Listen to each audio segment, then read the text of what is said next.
Hello, नमस्कार, आदाब, सत श्री अकाल और अस्सलाम वालेकुम। मैं हूं मोहम्मद अहमद काज़मी, लेकर आया हूं आपका पसंदीदा कार्यक्रम आपके रूबरू। आज हम बहुत ही विशेष सब्जेक्ट पर बात करें। बहुत सी खबरें आप तक हम पहुंचाते हैं, खबरों के पीछे की खबर भी पहुंचाते हैं, लेकिन आज जो सब्जेक्ट है वो काफ़ी गंभीर है, पूरे देश से जुड़ा है और देश की विदेश पॉलिसी से भी जुड़ा है और जो जो जिम्मेदारी कॉन्स्टिट्यूशन के तहत होती है सरकार की और जनता की, उससे भी जुड़ा है। ये बहुत ही अहम है, इसलिए मेरी दर्शकों से शुरू में ही दरख्वास्त है कि इसको बहुत ही संजीदगी से, सीरियसली देखें, समझें और ये देखें कि आखिर हम किस सिस्टम में रह रहे हैं और इसमें क्या-क्या हो रहा है। इसमें एक बहुत बड़ी एक चीज़ अभी 28 मार्च 2020 को पीएम केयर्स फंड, जिसको PM citizen assistance and relief in emergency situation, उसको उस फंड के बारे में हम आज चर्चा करेंगे। उस फंड के बारे में एक दो बातें शुरू में मैं बता दूं कि इसके जो दस्तावेज हैं ट्रस्ट के, वो पब्लिक नहीं किए गए हैं। उसको आरटीआई परव्यू से बाहर रखा गया है। एफसीआरए विदाउट ऑडिट विदेशों से पैसा लेने के लिए रास्ता खुला छोड़ा गया है। ये 15 साल के बाद में ऐसा हुआ है कि इमरजेंसी में विदेशों से पैसा लेने के लिए ये ढिलाई छोड़ी गई है। हमारे जो विदेशों में एम्बेसडर्स हैं, उनको बाकायदा कहा गया है कि आप फंड्स रेज करें, लेकिन कोई सवाल ना करे, ये एक बहुत बड़ी बात है। हम लोग डेमोक्रेसी में रहते हैं, हमारा देश बड़ी और पुरानी डेमोक्रेसी समझा जाता है और है भी, और जनता को सरकार बनाने और सरकार को बदलने का हक है। लेकिन अभी कुछ बरसों से ऐसा माहौल बनता जा रहा है कि आम शहरी, आम नागरिक अपने आप को कंप्लीट डेमोक्रेसी का हिस्सा ना समझे, ऐसा एहसास पैदा किया जा रहा है। इस सब पर चर्चा करने के लिए मेरे साथ खास मेहमान हैं संजय शिरोडकर साहब, जो पुणे में रहते हैं, आरटीआई एक्टिविस्ट हैं, 10,000 से ज्यादा आरटीआई डाल चुके हैं और ये किसी भी देश के नागरिक का, किसी भी नागरिक का पूरे देश में ये हक है, ये अधिकार है। संजय शिरोडकर साहब, आपका वेलकम है मीडिया स्टार वर्ल्ड में, आपने हमें समय दिया। आप कि ये पीएम केयर्स फंड की क्या कहानी है, इसमें क्या छुपाया जा रहा है, आखिर क्या कुछ है इस सब के पीछे, आपके पास क्या इंफॉर्मेशन है इसके बारे में? ओके, पीएम केयर्स फंड, जैसे आपने फुल फॉर्म कहा कि prime minister citizen assistance and relief in emergency situations fund create करना कोई गलत बात नहीं है। और ये जिस चीज़ के लिए किया गया है, कोविड कोरोना का सामना करने के लिए डोनेशन रेज करना कोई गलत बात नहीं है। बट द पॉइंट इज, ये सारी चीज़ें करते हुए अगर आप सरकारी यंत्रणाओं का उपयोग कर रहे हो, देन आप खुद को आरटीआई के दायरे से बाहर कैसे रख सकते हो? ये सबसे बड़ा और फंडामेंटल क्वेश्चन और ऑब्जेक्शन मेरा है इस फंड के ऊपर। दूसरी चीज, अगर कोई भी फंड, अगर ट्रस्ट कोई फॉर्म करता है, अगर आप जैसा व्यक्ति, मेरे जैसा व्यक्ति, आम आदमी अगर करता है, तो सर्टिफिकेशंस मिलने में, रिकग्निशन मिलने में कम से कम 6 महीने निकल जाते हैं। अगर ये माजरा है, तो क्या ये तैयारी 6 महीने से पहले चल रही थी? ऑफ कोर्स नॉट, क्योंकि 6 महीने पहले कोरोना का किसको भी मालूम नहीं था। अगर ये 2-3 दिन में हुए हैं, तो सबसे बड़ा क्वेश्चन है, मेरा सबसे बड़ा क्वेश्चन और ऑब्जेक्शन वही है कि आप you are using government machinery and आपको रिस्पॉन्सिबल नहीं बनना है, आपको ट्रांसपेरेंसी नहीं रखनी है, आपको कुछ जनता को दिखाना नहीं है, आपको जनता के माध्यम से बहुत सारे पैसे चाहिए, करोड़ों चाहिए, अरबों रुपए चाहिए, लेकिन जवाबदेही नहीं चाहिए। ये गलत बात है, राइट? पर्पस बहुत अच्छा है। दूसरी चीज जो सबसे अहम है, जो ऑलरेडी एक पीएम एनआरएफ फंड था, prime minister national relief fund, तो ये अलग से निर्माण करने की क्या वजह है, इसका जवाब मिलना चाहिए। दूसरी चीज जो सबसे बड़ी अहम बात है कि इससे जुड़े जो दस्तावेज है उसकी लिस्ट बहुत लंबी है। अगर कोई प्रधानमंत्री जैसी व्यक्ति जो सर्वोच्च है, home minister, defence minister, finance minister, किसी भी मंत्रिमंडल में अगर आप देखेंगे तो ये one of the top ranking होती है, राइट, या किसी देश की, तो डेफिनेटली उनके मंत्रालय, मिनिस्ट्रीज इन्वॉल्व है, राइट। अगर ये सारी चीजें हैं तो इसको आरटीआई क्यों नहीं है? दूसरी चीज, इसमें आपने जो दस्तावेज जो लोगों को नहीं दिखा रहे हैं, बावजूद कि ये सो मोटो डिस्क्लोजर होना चाहिए था, मेरा ये सवाल है, ये सारी चीजें आप जनता को क्यों नहीं दिखा रहे हैं? ये लंबी चौड़ी लिस्ट है, वो लिस्ट गौर से सुनिए, जिसमें copy of registration of this trust, memorandum of association that is MOA, trust deed with bylaws, various certificates जो इनकम टैक्स डिपार्टमेंट के माध्यम से मिली है, जैसे कि 12A हुआ, 12AA हुआ, ATG हुआ, और सबसे अहम FCRA, जिसके तहत फॉरेन फंड इकट्ठा कर सकते हैं। अगर आम आदमी की बात करें या ऐसा ही प्राइवेट ट्रस्ट अलग लोगों की बात करें, तो लाखों ट्रस्ट आज भारत में अलग अलग माध्यम से काम कर रहे हैं। FCRA मिलना कितना कठिन है, कम से कम 1 साल, 2 साल, 3 साल, 4 साल, 5 साल लगते हैं, लेकिन मिलता नहीं है। तो ये इस ट्रस्ट को अलग से ये क्यों? मुझे इनके अच्छे हेतु पे शंका नहीं है, लेकिन ये सारी जो चीजें हो रही है कि आम आदमी अगर ये ऐसा ऐसा सेम सिमिलर ट्रस्ट अगर फॉर्म करे तो क्या इतने आसानी से हो सकता है? आम आदमी अगर ट्रस्ट फॉर्म करता है, राइट, 28 मार्च को किया, जैसे ही ऐसे लगा कि डोनर तैयार थे, उनको पहले कहा गया था, जैसे कि अक्षय कुमार जी है, टाटाज है, अंबानीज है, अडानीज है, विप्रोज है, एंड वेरियस डोनर्स, 2 3 दिन 4 5 दिन में 500 करोड़, 100 करोड़, 2000 करोड़, 3000 करोड़ फंड जमा होता है। फंड जमा हो रहा है, इसका दुख नहीं है, लेकिन हम और आप करेंगे तो क्या ये 2 3 दिन में पॉसिबल है? और सबसे बड़ी बात कि जो डोनेशन है उसको 100% इनकम टैक्स में बेनिफिट है, राइट। तो ये डोनेशन मिलने के बाद किन किन लोगों को, किन किन इंस्टीट्यूशन को ये 100% बेनिफिट मिला कि नहीं मिला, ये जानकारी किसको नहीं है। दूसरी चीज, अप्रूवल, ये सारी चीजें when it is prime minister is involve, defence minister is involve, home minister is involve, और फाइनेंस मिनिस्टर इज इन्वॉल्व, तो अगर ये टॉप रैंक इन्वॉल्व है तो क्या कैबिनेट का अप्रूवल लिया है? क्या इसके ऊपर चर्चा हुई है? क्या फाइनेंस मिनिस्ट्री या रिस्पेक्टिव जो भी डिफेंस मिनिस्ट्री है, फाइनेंस मिनिस्ट्री है, या लॉ मिनिस्ट्री है, या खुद PMO और होम मिनिस्ट्री, इन सारे मिनिस्ट्रीज का अप्रूवल है? क्योंकि उनके मंत्री रिप्रेजेंट कर रहे हैं। अगर हैं तो डेफिनेटली आरटीआई लागू होना चाहिए, या जनता का, या जो टैक्स पेयर है या जनता है उनको जानने का हक है। अगर नहीं है तो क्या ये इंडिविजुअल कैपेसिटी में कर रहे हैं? अगर इंडिविजुअल कैपेसिटी में कर रहे हैं तो इतने सारे रिकॉग्निशंस और सर्टिफिकेशन इतने आसानी से कैसे मिल रहे हैं? दूसरी चीज, उसके बाद अलग अलग आप कोई भी सरकारी चीज अगर करेंगे, कोई भी प्रोजेक्ट हो, कोई भी सिर्फ, तो उसको लॉ एंड जुडिशरी डिपार्टमेंट का अप्रूवल लगता है, NOC लगती है, अटॉर्नी जनरल ऑफ इंडिया की लगती है, सॉलिसिटर जनरल ऑफ इंडिया की लगती है, और as I said, home department, defence ministry, या ऐसी सारी चीजें करते वक्त पब्लिक नोटिस आपने दी क्या? आपने पब्लिक को कुछ कहा पहले, या संसद को कुछ कहा?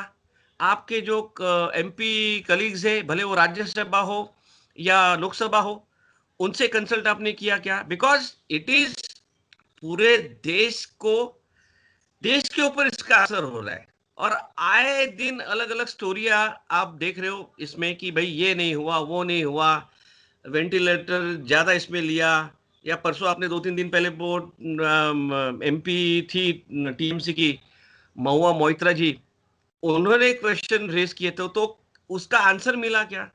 या वैसे क्वेश्चन रेज क्यों नहीं हो रहे, या हर एमपी क्यों नहीं कर रहा है? ये जनता को क्यों उठाना पड़ रहा है? क्यों नहीं बाय डिफॉल्ट, अगर ये जनता के लिए, एंड द सबसे बड़ा पॉइंट, आप जनता से करोड़ों रुपया ले रहे हो, जनता से, और सबसे बड़ी बात पीओसी से, आप पब्लिक सेक्टर यूनिट से मोर देन 39 पीओसी से आपने करोड़ों रुपया लिया है। आपने आईआईटी, आईआईएम, नवोविद्यालय के नवोदय, उनको भी आपने छोड़ा नहीं, राइट? सीधा सर्कुलर आपने निकाल दिया और सबकी सैलरी आप काटने लगे। डोनेशन लेने में कोई हर्ज नहीं है, लेकिन आप जबरदस्ती क्यों कर रहे हो? अगर आप काफी सारे लोगों से आप बात करेंगे कि हाँ भाई हमारा कट गया, हमसे पूछा भी नहीं गया, ये गलत है। डोनेशन जमा होना चाहिए, बिल्कुल जमा होना चाहिए, हजारों नहीं लाखों करोड़ जमा होना चाहिए, लेकिन ये सारी जो है डॉक्यूमेंट की ट्रांसपेरेंसी है, हिसाब की ट्रांसपेरेंसी है, या डोनर्स आपके कौन कौन है, किसको आपको बेनिफिट मिला है, या जो बेनिफिशियरीज कौन है, ये सारी चीजें आप क्यों छुपा रहे हो? What is there to hide? छुपा रहे जैसी ये चीज क्या है? अगर आप अच्छा काम कर रहे हो, देश की भलाई के लिए कर रहे हो, तो ये बाकी सारी चीजें जो किसी भी और प्रोजेक्ट में, किसी भी और चीज में जानने का हक है। भले ठीक है, जनता को मत दो, संसद को तो दो, पार्लियामेंट को तो दो ये जानकारी। शिरोडकर साहब, आपने बहुत ही अहम इंफॉर्मेशन दी है। मैं आपको बताऊं, जो मेरे पास इंफॉर्मेशन है वो ये कि 28 मार्च को इसका अनाउंसमेंट होता है और 27 मार्च को इसका रजिस्ट्रेशन होता है, एक ही दिन पहले। और कैबिनेट सेक्रेटेरिएट ने जवाब दिया कि कैबिनेट में इस पर डिस्कशन नहीं हुआ। आप मेंबर्स ऑफ पार्लियामेंट की बात कर रहे हैं, जो उनके अपने मंत्रालय के लोग हैं, उनसे भी बात नहीं हुई। सिर्फ 3 मंत्री हैं प्राइम मिनिस्टर के अलावा, Amit Shah ji home minister, Rajnath Singh ji defence minister, और निर्मला सीतारमण, इनको ट्रस्टी बनाया गया है।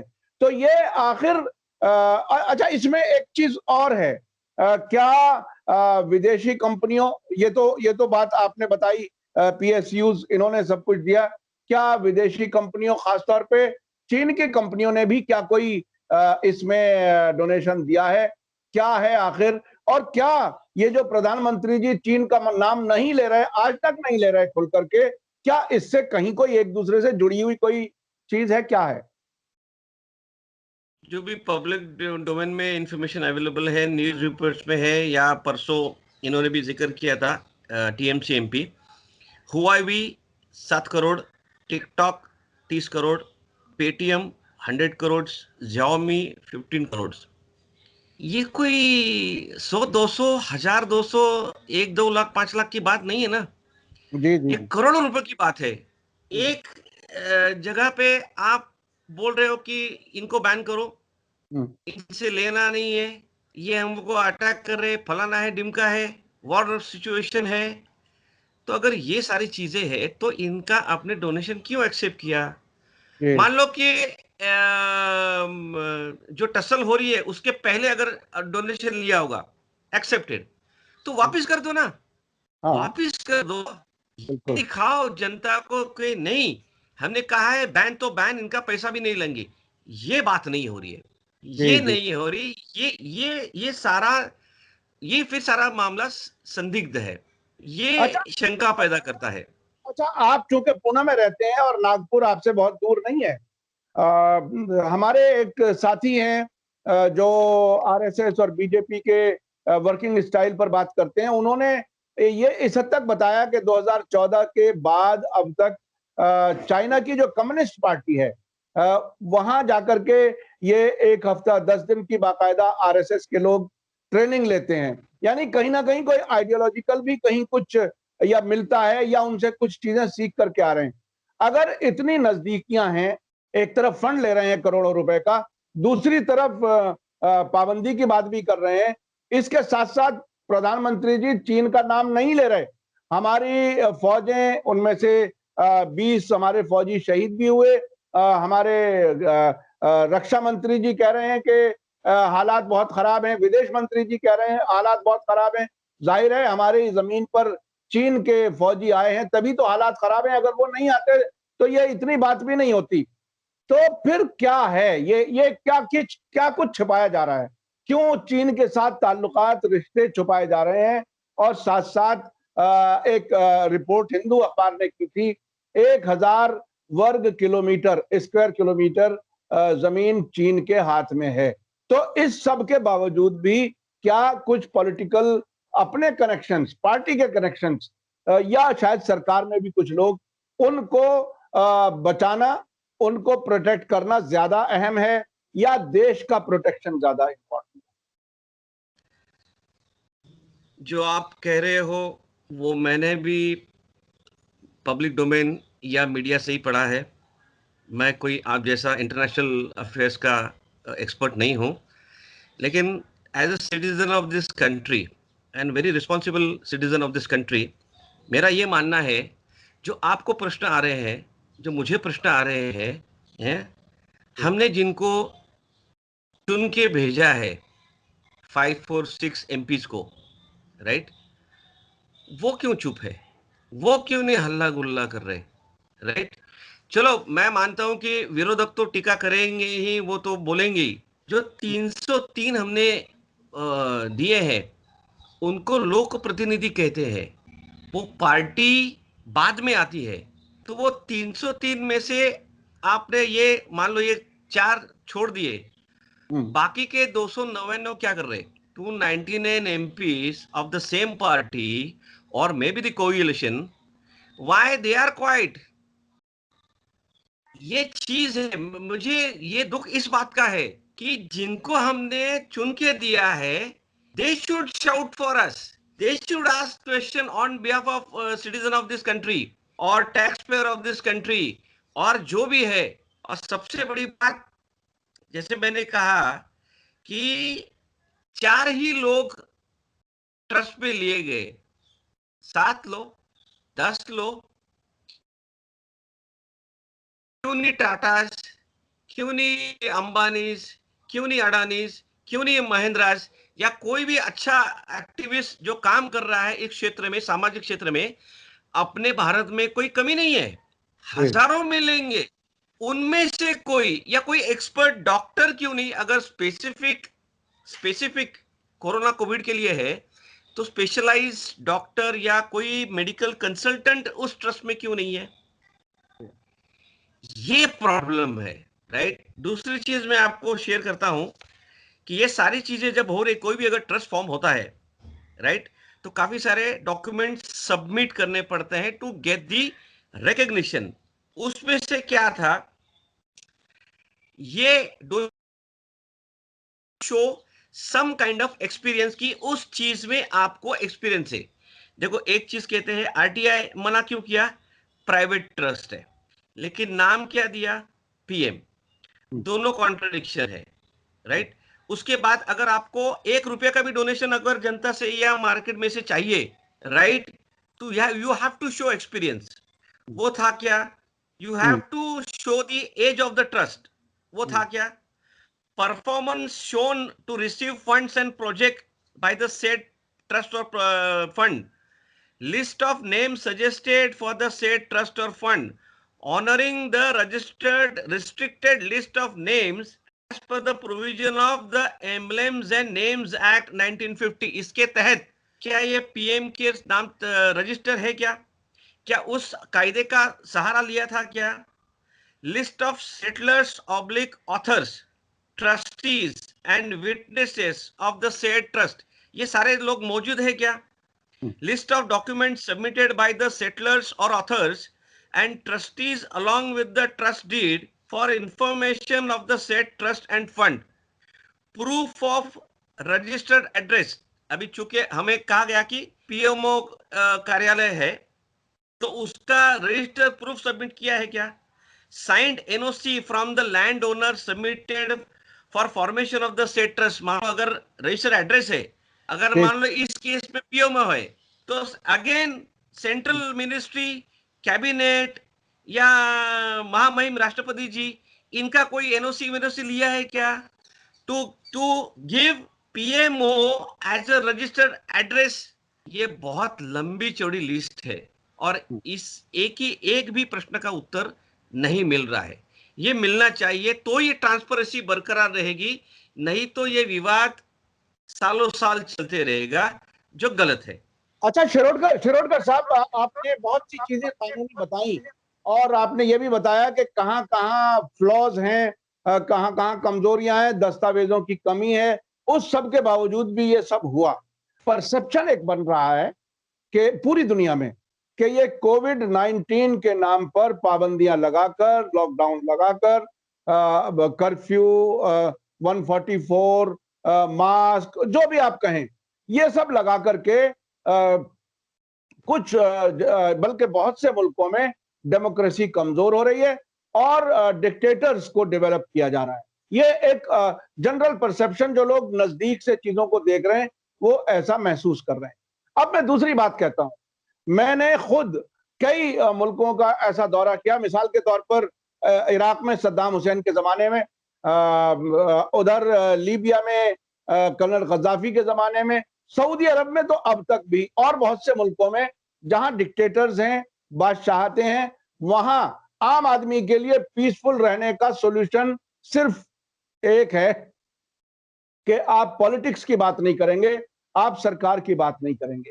अगर आप बात करेंगे तो आप प्रॉब्लम में आ जाएंगे। अब यहां जिस तरह से गोदी मीडिया ने माहौल बनाया है, जिस तरह से अपोजिशन पार्टीज के एमपीज भी खामोश हैं, जिस तरह से बहुत बड़े बड़े लोग खामोश बैठे हैं, तो क्या हमारा सफर उस तरफ बढ़ रहा है?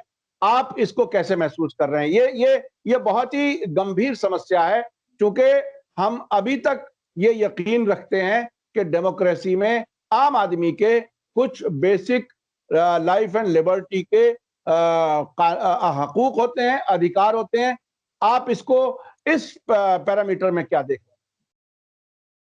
मैं आरटीआई के दायरे में रख के इसका आंसर दूंगा, बिकॉज जैसे वो आरटीआई है 2005, 12 अक्टूबर 2005 से, तो जैसे मैंने कहा, मैंने हजारों आरटीआई यूज करके काफी सारी इंफॉर्मेशन इकट्ठा की थी। तो अगर इसको पीएम केयर से जोड़ा जाए और इंटरनेशनल स्टैंडर्ड्स की अगर बात करते हैं, तो दो चीजें सामने उभर के आती है। ट्रस्ट फॉर्म करने से पहले का डॉक्यूमेंट्री लिस्ट, ट्रस्ट फॉर्म करने के बाद का बेनिफिशियरी लिस्ट, या जो भी आप किसी को कॉन्ट्रैक्ट दे रहे हो, ये पब्लिक डोमेन में आना ही चाहिए। एक आरटीआई के दायरे से बाहर रखा है, मतलब डेफिनेटली कुछ तो छुपाना है। अब ये क्या छुपाना है, ये जनता का जानने का हक है। ये हक किसने दिया है? ये हमारी राज्य घटना जो है, कॉन्स्टिट्यूशन ऑफ इंडिया ने दिया है, राइट? तो हम पूछेंगे, राइट? आप जवाब देंगे, ठीक है, नहीं देंगे, हम पूछते रहेंगे, ठीक है। दूसरी चीज, अगर इंटरनेशनल स्टैंडर्ड की बात करें, क्या ये कॉन्स्पिरेंसी है? नहीं है, मालूम नहीं, बिकॉज उस क्षेत्र का मैं अभ्यासक नहीं हूं। लेकिन having said that, from February till date कम से कम 7, 8, 9 महीने होने को आए हैं। It was started with mask खरीदो, सैनिटाइजर, स्प्रेज, साबुन, लोशन, किट, पीपी किट, रुमाल, हेलमेट, या जो भी आगे लगाते हैं वो जो भी है, राइट? वो उसका नहीं, नाम नहीं मालूम। उसके बाद फिर बेड्स, वेंटिलेटर्स, ऑक्सीजन। अब 8 महीने के बाद ये सिचुएशन है, पेपर में यू सी कि आपको अभी घर में ऑक्सीजन लेना पड़ेगा। समझ जाओ ये क्या नौबत आई है या लाई गई है। ये क्वेश्चन, ये प्रॉब्लम मेरी है कि क्रोनोलॉजी समझो, कहां से शुरुआत हुई और कहां पे जाके आज रुक रही है। तो क्या ये कोरोना है? डेफिनेटली है, राइट? सब सारी सरकारें उसके ऊपर काम कर रही है, डेफिनेटली काम कर रही है। लेकिन जैसे कहते हैं ना, जनता को विश्वास पे लेके, जैसे अगर आप यूरोप में देखेंगे तो वो पूरा कर्व नीचे आ रहा है। जैसे हमारे स्पेन में एक दो रिलेटिव्स है, वहां पे स्कूलें भी खुली हुए है, राइट? तो वहां पे अगर कर्व डाउन है, तो हमारे यहाँ पे वो डाउन नहीं, वो ऊपर ही चलते जा रहा है। ये मेरे समझ के बाहर है। क्या हमारे यहाँ एक्सपर्ट नहीं है? क्या हमारे यहाँ पे लेबर नहीं है? क्या हमारे यहाँ पे पैसा नहीं है? ये सारी चीजें उपलब्ध होने के बावजूद भी ये कम क्यों नहीं हो रहा है? मेरे ख्याल से ये क्वेश्चन आपको सरकार से ही या रिस्पेक्टिव जो कंसर्न्ड इनके बारे में सरकार ने जिनको नियुक्त किया है उनसे ये खड़ा सवाल करना चाहिए। अच्छा। जैसे मैंने कहा मेरा यही प्रॉब्लम है, मार्क्स से शुरुआत करके अब हम ऑक्सीजन तक आ गए। हम्म, आज 50 रुपए का मास्क और हम लोग डायरेक्ट अभी हम लोग जा रहे हैं 50,000 का ऑक्सीजन का सिलेंडर या इक्विपमेंट की। आज की तारीख में पुणे में हमारा जो न्यूज़पेपर है सकाल, वहां पे ऑक्सीजन इक्विपमेंट की जाहिरात है। हम्म, हम्म, 38,000 का कट करके 31,500 में। मतलब ये क्या नौबत आई है? ये तो एक्सपेक्ट नहीं किया था। जी, ये हमने जो जो माहौल जो ऑक्सीजन फ्री में मिल रहा है, अभी उसके लिए हमको मशीनरी खरीदनी पड़ेगी क्या? हमने और सबसे बड़ी बात 2017-18 का आंकड़ा है मेरे पास। माइनर हेड्स, मेजर हेड्स जो टैक्सेस हम लोग पे करते हैं, वो अमाउंट है, it is more than 30 lakh crore on paper. 30 lakh crore अगर हम लोग, ओनली सेंट्रल गवर्नमेंट है, 30 लाख करोड़ अगर सालाना हम लोग, ये मैं 2017-18 की बात कर रहा हूं, जी, अगर जी, इतना पैसा दे रहे हैं तो ये जा कहां रहा है?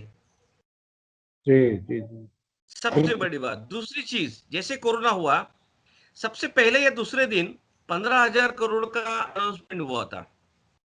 कहां पे है? उसके बाद करीबन एक 8-10 दिन के बाद 1,70,000 करोड़ का package finance minister madam Sitharaman ji ने डिक्लेयर किया था, 1,70,000 करोड़। उसका क्या हुआ? फिर हाल ही में एक आध महीना पहले again 20 lakh crore. Hmm, my point is, अगर आपके पास 15,000 करोड़ थे, एक हम्म, लाख सत्तर हजार 1,70,000 करोड़ थे, 20 लाख करोड़ रुपए थे, तो फिर पीएम केयर्स फॉर्म करने की जरूरत क्या थी अगर जी, इतना पैसा है आपके पास तो? जी, जी, ये क्वेश्चन है। ये आप दुनिया भर के बड़े बड़े पैकेज अनाउंस कर रहे हो, वो पैसा कहाँ जा रहा है, उसके बेनिफिशियरीज कौन है, क्या है, ये इसका इसका जवाब नहीं मिल रहा है। तो हम्म, इतना सारा आपके पास पैसा पड़ा है, तो मान लो, शायद मैं मानता हूं कि चलो वो टैक्स का पैसा है या अपना ही पैसा है, तो फिर पीएम केयर फॉर्म करके करोड़ों रुपया डोनेशन लेने की, और उसके बाद इतने सारा जो ट्रांसपेरेंसी एक्सपेक्टेड है वो नहीं फॉलो करने की जरूरत क्या है? इसका जी, जवाब देना चाहिए।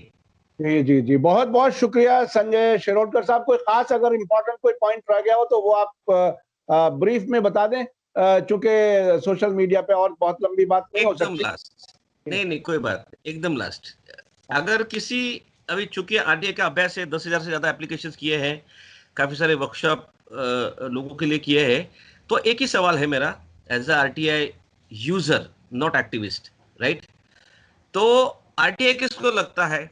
Body owned, controlled and substantially financed. ये हम्म, लाइन कायदे में है, हम्म, आरटीआई के कायदे में है, लॉ में है। Now tell me, body own, आप प्रधानमंत्री कार्यालय का इस्तेमाल कर रहे हो तो कौन ओन कर रहा है? कार्यालय, ट्रस्ट का कार्यालय पीएमओ है, तो बॉडी ओन नहीं हो गई। दूसरी बात, कंट्रोल्ड, अरे खुद अपने प्रधानमंत्री जी है, फाइनेंस मिनिस्टर जी है, और बाकी सारे जो होम मिनिस्टर और डिफेंस मिनिस्टर है, एंड सब्सटेंशियली फाइनेंस्ड। अरे मेरे भाई, 38, more than 38, 39 PSU donated more than 500 crores, जी, राइट? आपने आईआईएम आईआईटीज को भी छोड़ा नहीं, तो क्या ये सब्सटेंशियल फाइनेंस नहीं है? जो मेन तीन कैटेगरीज है, body own, control, substantially finance, अगर है तो आरटीआई बाय डिफॉल्ट लागू होना चाहिए। क्यों हर हर व्यक्ति को कोर्ट में जाना पड़ रहा है? वाई कैनॉट सू मोटो डिस्क्लोजर हो नहीं रहा है? वाई कैनॉट महामहिम जी इंटरफियरिंग इन दिस? क्यों संसद कैबिनेट सेक्रेटेरिएट क्यों खामोश है? क्यों 546 एमपीज खामोश है? ये जी, क्या हर चीज जनता ने करनी? हम्म, हर चीज हम लोगों ने करनी, एक्टिविस्ट ने करनी है, चिल्लाना है, ये है वो है। आप मीडिया की बात ही ना करो, I am not interested in that. उनका लोगों को मालूम है कि सब तक क्या क्या हो रहा है, मुझे उस पर नहीं नहीं गिरना है, because I don't like it, right. तो जिनको चुन के दिया है या जो एस्टैब्लिश गवर्नमेंट मशीनरी इंस्टीट्यूशन है, आप कंट्रोल की बात करें, सब्सटेंशियली फाइनेंस की बात करें, आप पूरा ऑफिशियल सर्कुलर निकाल के आप सबको बोल रहे हैं डेवलप करने को बोलो, तो is it not control govern by the central government? बिल्कुल बिल्कुल बिल्कुल। लास्ट लाइन इज, हाँ, इस पीएम केयर फंड को आज न कल आरटीआई लागू होगा, या आप लिख के लो, और होना ही चाहिए। जी जी जी जी, बिल्कुल बिल्कुल होना चाहिए। ये हमारा पूरे देश के लोगों का, जिन्होंने टैक्स दिया है, जिनका जो पीएसयूज ने पैसा दिया है, ये जनता का पैसा है। खुद बिल्कुल प्राइम मिनिस्टर और जो मंत्री हैं, जो एमपीज हैं, एमएलएज हैं, सबकी तनख्वाह जाती है जनता के पैसे से। ये कहीं से कोई आसमान से उतरे हुए लोग नहीं है। तो ये बहरहाल आपने बहुत ही अच्छे से पूरी इंफॉर्मेशन दी पीएम केयर्स फंड की, और आपने ये भी बताया कि सरकारी तंत्र का इस्तेमाल करते हुए सरकार की ऑफिस पीएमओ उसे कंट्रोल कर रही है। सब कुछ होते हुए ये फंड चलाया गया, और इसमें बहुत इसको सीक्रेट रखा जा रहा है आरटीआई का को लागू ना करके। तो बहरहाल सरकार की जिम्मेदारी है कि जनता की जो एस्पिरेशंस हैं, जो उनका हक है, उन्हें इंफॉर्मेशन दें, और जो कुछ देश का पैसा है, जहां भी है, उसका इस्तेमाल कैसे हो रहा है, कहां हो रहा है, वो भी बताएं। मैं समझता हूं ये एक जिम्मेदार सरकार की और जिम्मेदार जनता की ऐसी ऐसी स्थिति में आइडियल सिचुएशन यही है कि सारे डेटा, सारे फैक्ट्स सामने आने चाहिए, और चीन, जिसे हम दुश्मन नंबर 1 मानते हैं, उसका जो पैसा उसकी कंपनियों का आ रहा है, वो क्यों आ रहा है? क्या हम उनसे पैसा लेना चाहते हैं? एक तरफ उनको बंद भी करना चाहते हैं उनके बहुत से ऐप्स, और दूसरी तरफ हम खामोशी से पैसा भी ले लेते हैं, जो हजारों करोड़ में है। बहरहाल ये सवालात हैं जो देश की जनता को सोचने समझने चाहिए, और सरकार को भी इसका जवाब देना चाहिए। बहुत बहुत शुक्रिया शिरोडकर साहब, आपने हमें समय दिया। मीडिया स्टार वर्ल्ड के दर्शक आपको बहुत दिलचस्पी से सुनते हैं, और हम ये उम्मीद करते हैं कि हम फिर से आपसे किसी और इम्पोर्टेंट इशू पर, नेशनल इंटरेस्ट में आपसे जरूर बात करेंगे। मैं अपने दर्शकों से बताना चाहता हूं कि शिरोडकर साहब बहुत ही बिल्कुल, जिसे नेशनलिज्म, असल नेशनलिज्म ये है कि जहां कहीं भी खराबी, कमी, करप्शन देखो, उसके खिलाफ आवाज उठाओ और उसकी हकीकत जनता तक पहुंचाओ। ये काम आप कर रहे हैं। ये असल में नेशनल वॉरियर तो आप हैं सर, आप बहुत अहम काम कर रहे हैं, और हम समझते हैं कि जो नई नस्ल में लोग हैं, जो जवान हैं, वो भी देश को बेहतर देखने के लिए कुछ ऐसा ही अच्छा करने की कोशिश करेंगे। इसी के साथ मुझे दीजिए इजाजत। धन्यवाद, शुक्रिया। जय भारत, जय हिंद।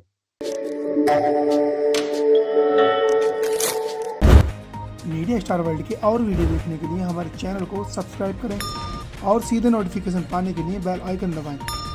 और अगर हमारी खबर सच्ची और अच्छी लगे तो अपने व्हाट्सएप, इंस्टाग्राम, फेसबुक और ट्विटर अकाउंट पर जरूर शेयर करें।